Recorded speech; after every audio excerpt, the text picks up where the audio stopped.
So good morning everyone. I wanted to show you today, this is a hamper I made out of a vintage TV tray. It's got this pocket in the front, super cute. I'm going to be able to stash all of my fabric slash hoard of things that I have.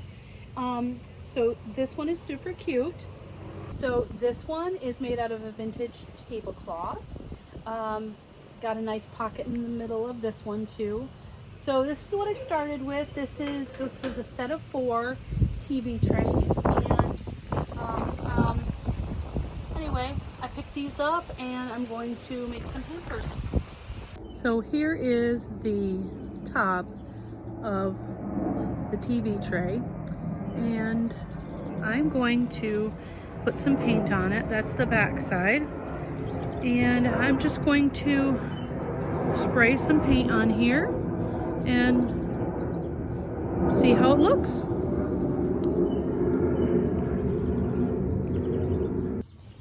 All right. Now if I can get my paint to spray. Well, that's a problem. Okay, take 2. Apparently I hadn't shaken my spray paint up enough. But I'm just gonna spray paint this, and I'll come back when I'm done with it. All right, and there is the first coat. It's still wet. It is a satin paint. I like to use satin a lot better. It's just my thing. So I'll move on to the next part. So here I am at my sewing machine, and I have got 2 pieces of fabric that are 33 inches wide and 28 inches long. So I'm going to put these right sides together, and then I am going to sew around them like it was a big pillowcase. Be mindful that the 33 inches are across and the 28 is up and down.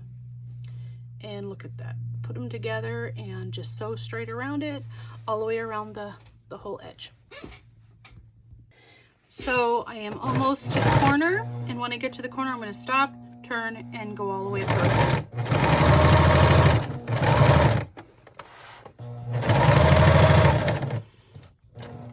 Stopping and turning, making sure I have got my sides together correctly, and I will make sure I back stitch at the top.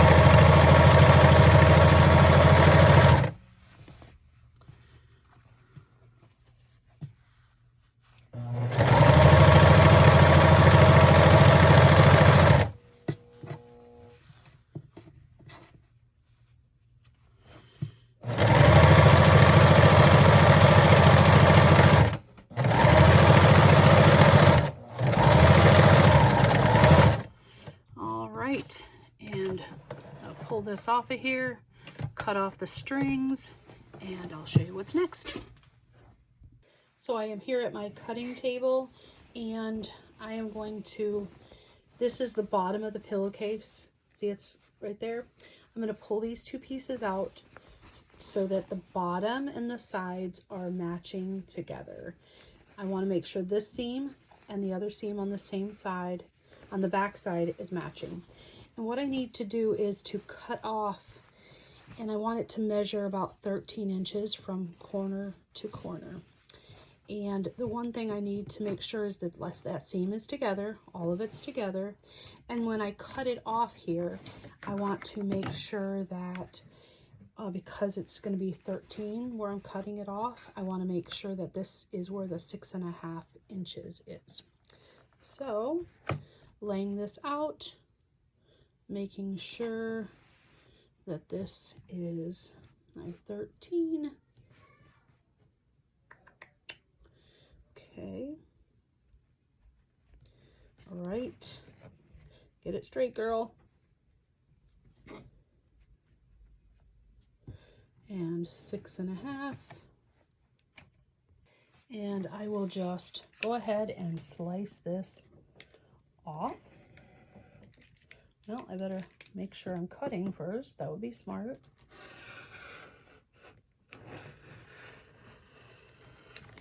right. I am going to go ahead and use my little trusty clips on this, and that way I will make sure I'm staying where I'm supposed to.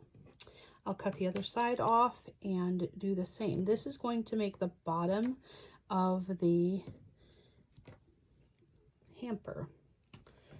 Okay, so basically a big pillowcase, cutting off the corners, same on either side, and then we will get this sewn. All right, I'm back at the sewing machine, and I'm going to just do a 3/4 inch seam allowance on the bottom piece, closing up those corners.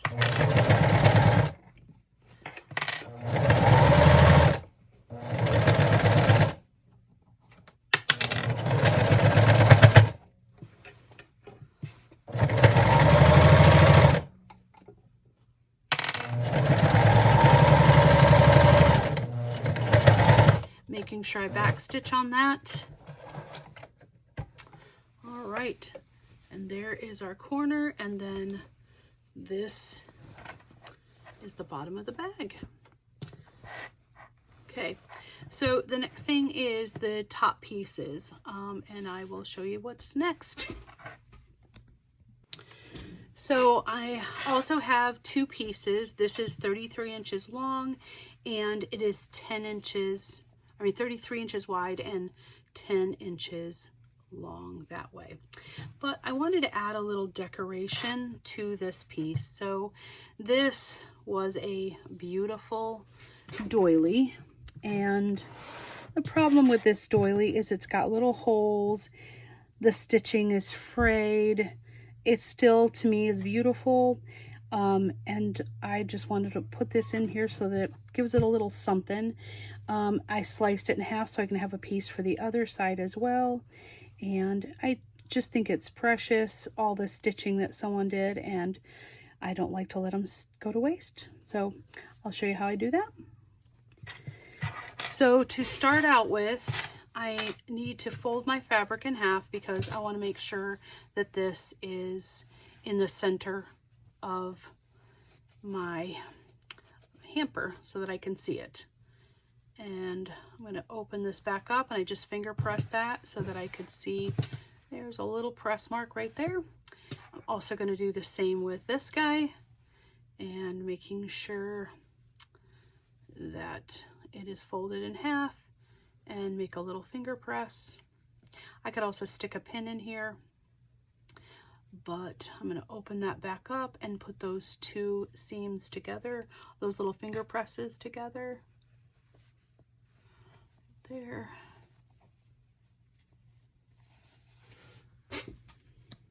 So I've attached this, matched the centers, and I'm going to base this in place so that when I add it to my bottom part, it'll all be attached. So I basted those two pieces together. Now I'm taking these two pieces that are the going to be the little flap that goes over top of the hamper, and I'm laid them together, right sides together, and I'm going to sew down either side, and I'll show you what's next. All right, now I have this all sewn together, one big long tube, and what I'm going to do is I'm going to fold over the edge, and so that this is a finished edge, leaving the top one to hook to the bottom of the hamper. So this is just a simple rolled edge. So I fold it once, and then I fold it again. You could totally iron this first if you felt like it, but I will probably iron it after.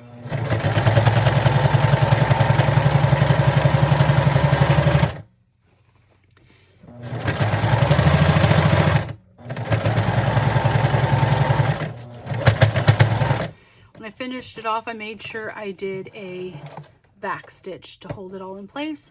I'll cut all these strings, and I will show you how I attach this top piece to the bottom. Okay, so here I have my bottom bag that I've done my corners, and see how nice that looks. And this is the top piece that's going to be attached to it.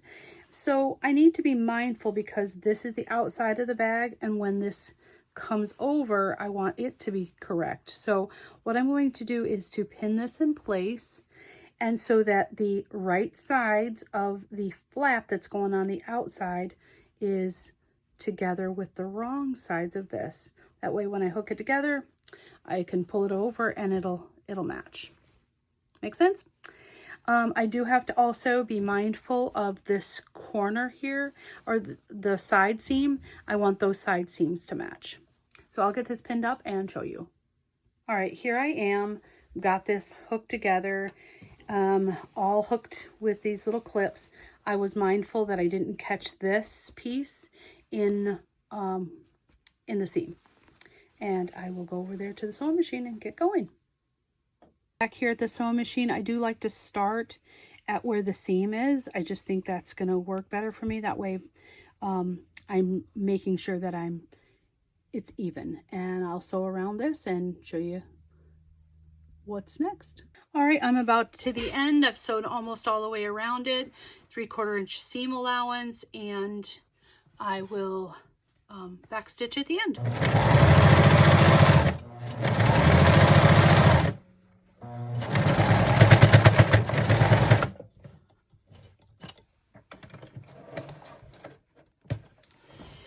Notice this is a torn edge. This is a vintage sheet because it's cotton and it's going to tear perfectly in a nice square. So that's why you see this.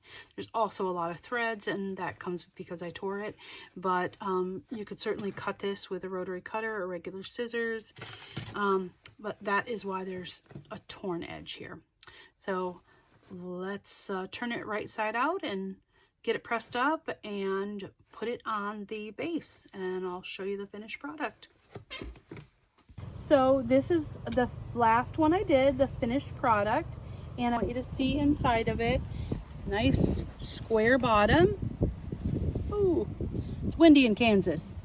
All right, and I can put the lid on if I want to. It turned out really great. I love this one, and if I put the top on, super great.